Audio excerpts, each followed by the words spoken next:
what you said about like musical excellency or as a goal, that's certainly, I think, something that nobody wants to abandon that.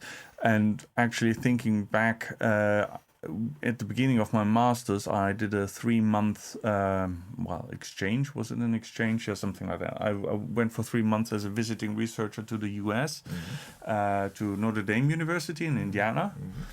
And of course, it's one of those fancy universities. Every year they build a new building, and they had a new music center, new organ. It was all state of the art. It was fantastic. Now the music department isn't like a dedicated conservatory department, as in that people major in music.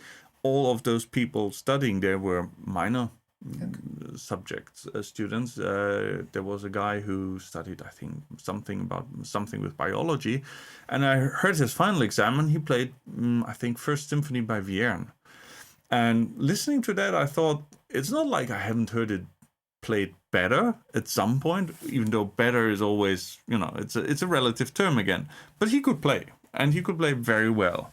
And the difference of level compared to the dedicated conservatories we have in Europe was minuscule, I would say. And but at the same time, there was a guy who was actually going to earn his living doing something completely different later on, while still having a high level of playing. And I think that was a system where I thought, like, there's something to be said for that as well. I think so. Yeah. Of course, we hope in the Netherlands, probably it's the same situation here in Germany. We hope in the Netherlands that the universities and the vocational, the HBO, which the conservatory is, that distinction will disappear, right? And that in the future, students studying medicine will be able to study within the same institution. Yeah. Right now, we have students who are studying medicine and, for example, violin. Yeah. Very few of them, of course, or physics and cello, but that should be normal. Yeah. I think. Yeah. In Germany, you used to have the so-called duales Ausbildungssystem, and there's still remnants of that, but it's been significantly weakened. Okay. And just because of you probably know the numbers yourself. The numbers of overall students exploded since the 60s, which in a way is a great thing, because many more people can study nowadays. The problem is that people are thrown into having to study. So many people, I've recently seen a documentary also about that, young people that just study because they want a better life, even though they don't know exactly what they want to study. Yeah. They just think that, if I take a loan and use all the money my grandpa earned all his life, and I move to London and study there at some elite university, I'm going to get a great job and have a better life. And that equation doesn't add up anymore completely. Okay. I believe that.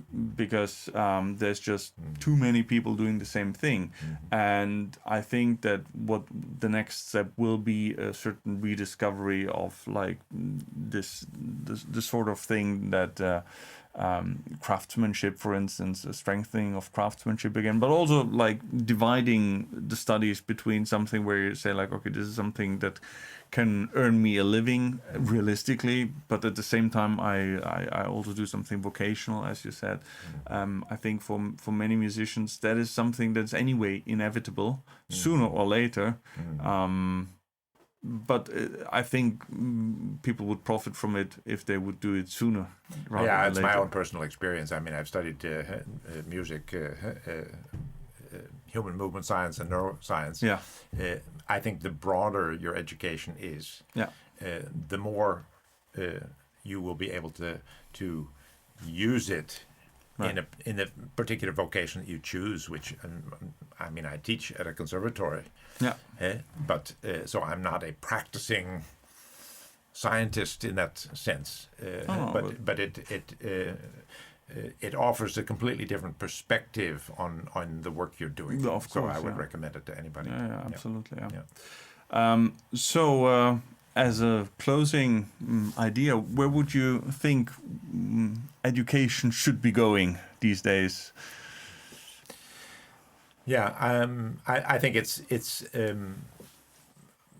nothing new to say that we should be using the scientific knowledge that we have now to and applying that in education.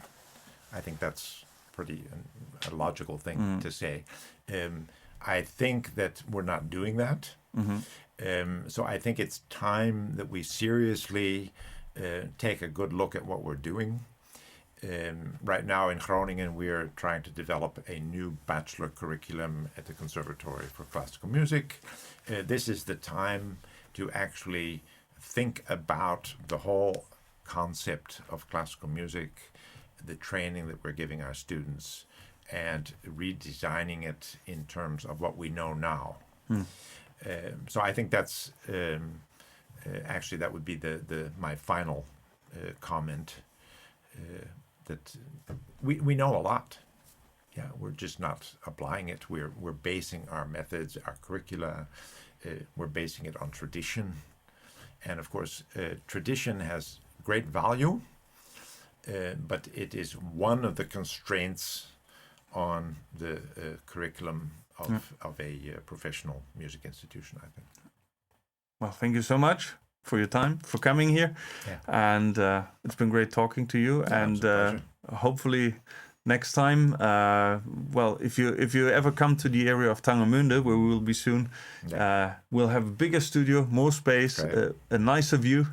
So, and then we can maybe catch up on the latest developments. Okay, and then of course I'd want to see the organ. Oh, well, yes, of course, and feel free to improvise on it. Okay, great. Okay. Well, thanks. Yeah, you're welcome. Yeah.